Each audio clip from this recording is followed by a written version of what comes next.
Salut tout le monde! Je sais pas vous, mais moi j'ai toujours été fasciné par la Grande Muraille de Chine. Entre les mangas, les jeux vidéo, les films, je l'ai croisé des dizaines de fois sans même vraiment savoir de quoi il s'agissait. Je voyais ce gigantesque dragon de pierre escalader le dos des collines et j'avais la tête remplie de légendes chinoises, de récits chevaleresques et de poésie mystique.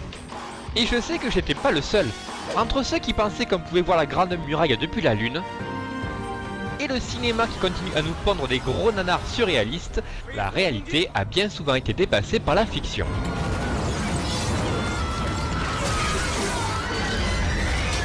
Mais aujourd'hui, j'ai la chance immense de pouvoir vous servir de guide à travers ce monument légendaire et c'est l'occasion idéale pour remettre les pendules à l'heure et découvrir ensemble ce que nous réserve la véritable Grande Muraille de Chine.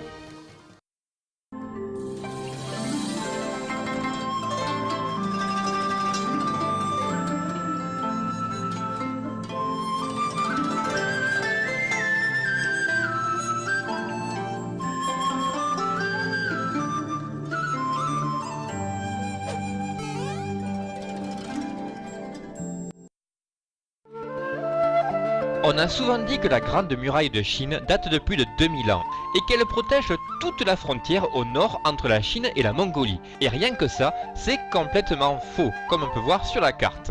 You Mongolian! Don't you break down my wall!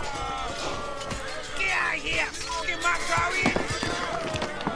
Déjà, même si on dit bien la Grande Muraille au singulier, en fait elle comprend plusieurs sections de murs qui ont été construits à différentes époques et qui se croisent maladroitement à travers plusieurs régions. Mais le mur lui-même n'a jamais été construit en un seul bloc.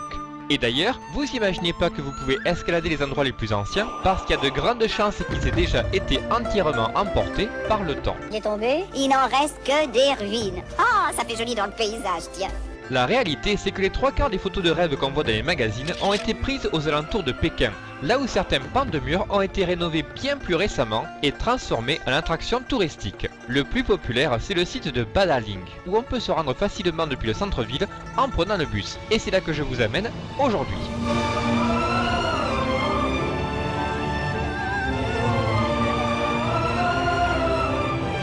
Badaling, c'est un peu le Disneyland de la Grande Muraille. T'as des restos dans tous les coins, un musée, un cinéma, un petit zoo.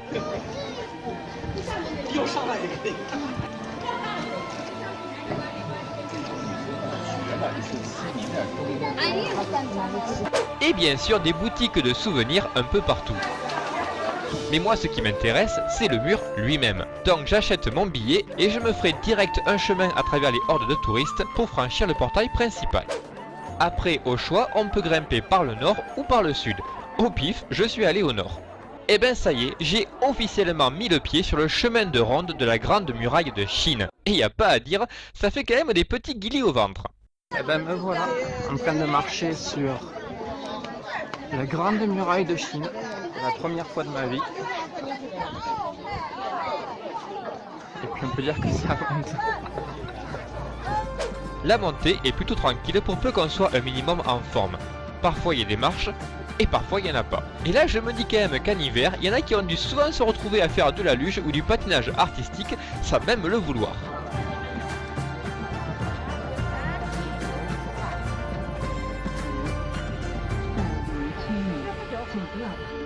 Le mur est parsemé d'anciens postes de garde, tous numérotés pour pouvoir se repérer facilement.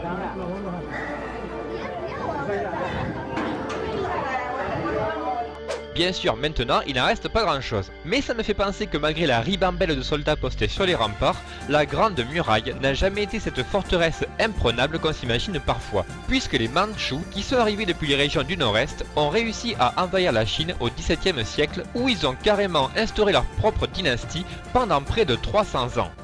Par contre, elle était très utile pour faciliter le transport des marchandises à travers les régions montagneuses, et son système de défense, basé sur des feux d'alarme, a souvent servi à prévenir la population d'une attaque imminente.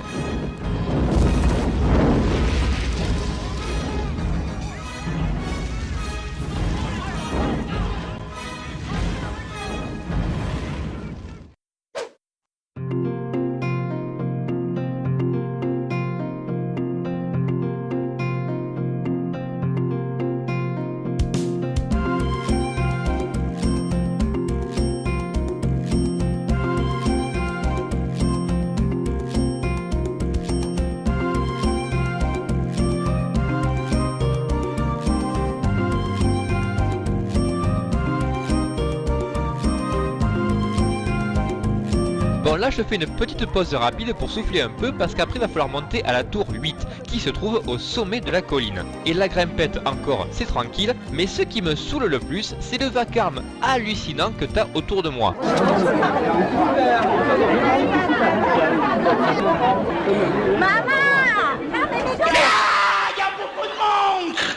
Et ça encore, ce serait pas si pénible si je pouvais juste tracer ma route. Sauf que là, il n'y a pas moyen de faire un seul pas tant que la personne devant moi n'a pas commencé à avancer. Et ça peut prendre des plombes vu que les gens s'arrêtent toutes les 20 secondes pour se prendre en photo.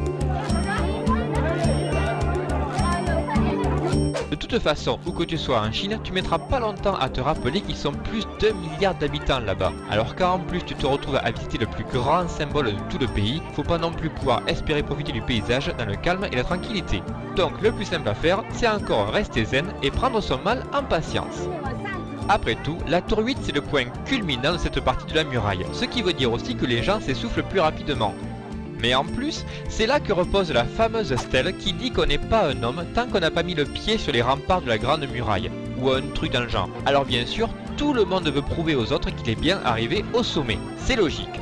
Et même moi je vais pas vous mentir, une fois que je suis arrivé devant le mur de la tour, j'étais quand même vachement fier d'avoir fait cette expérience au moins une fois dans ma vie.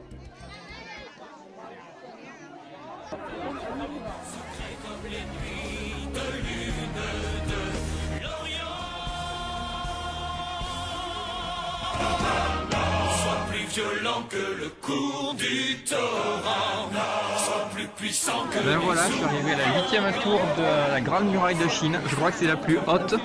Le paysage est magnifique. On peut voir les montagnes à perte de vue. Et en même temps, c'est un des endroits les plus peuplés de la planète. Je suis coincé comme une sardine, mais en même temps, j'admire le paysage à perte de vue. C'est assez paradoxal, mais voilà, c'est la Chine. Faut pas être claustrophobe.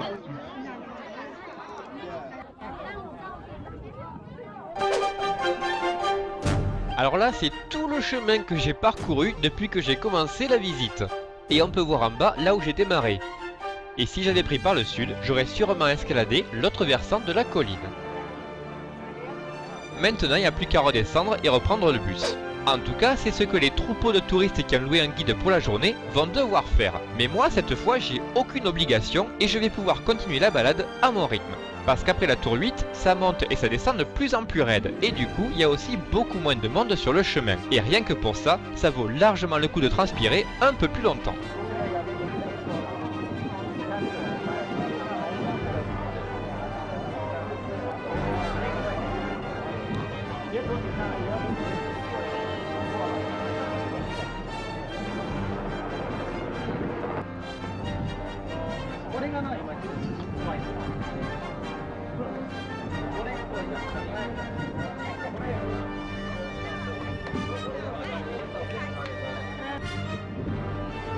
Et franchement, avec un tel dénivelé dans les escaliers, c'était l'occasion parfaite pour amener ma chenille à ressort. C'est dommage que j'y ai pas pensé. Il est parti pour enlever le record. En avant la chenille est magique. Et hop. C'est clair qu'on m'aurait pris pour un barge, mais en même temps, c'est pas la première fois que ça arriverait.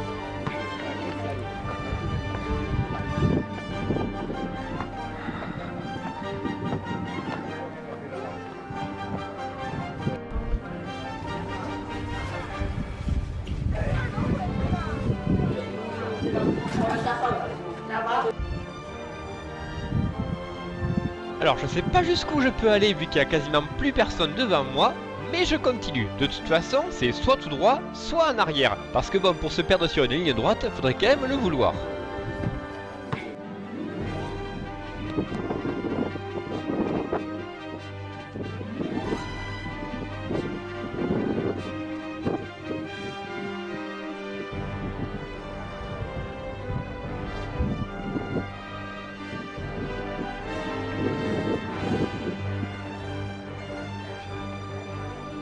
Alors vous voyez là-bas, ça c'est la tour 8, avec la basse-cour qui s'égosille, les gamins qui pleurent leur mère, et les gens qui te bousculent dans tous les sens pour pas que tu sois dans le cadre.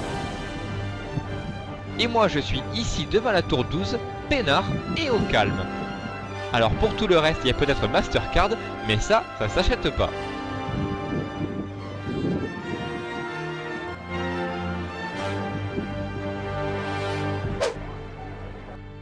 Bon, vu que l'entrée est murée, par contre, il va falloir faire demi-tour maintenant. Mais j'en aurais quand même profité au maximum. Au passage, j'ai bien aimé le petit panneau No Visitor juste à côté. Surtout que c'est impossible de le voir avant d'être arrivé tout en haut de l'escalier. Alors, bilan de la journée, déjà je suis super content d'avoir réalisé un rêve d'enfance. Et en plus, il faisait un temps magnifique. Je pouvais pas demander mieux. Mais il me reste quand même ce petit arrière-goût d'insatisfait parce que comme j'ai dit au début, Badan-Ling c'est la section la plus populaire parce qu'elle est entièrement restaurée et donc plus facilement accessible au tout public. Mais quitte à découvrir la Grande Muraille par moi-même, j'aimerais bien me promener sur une partie qui fait moins parc d'attractions et qui ait l'air un peu plus authentique. Alors si vous aussi vous voulez voir à quoi ressemble la Grande Muraille du temps jadis, on se retrouve au prochain épisode. Ciao!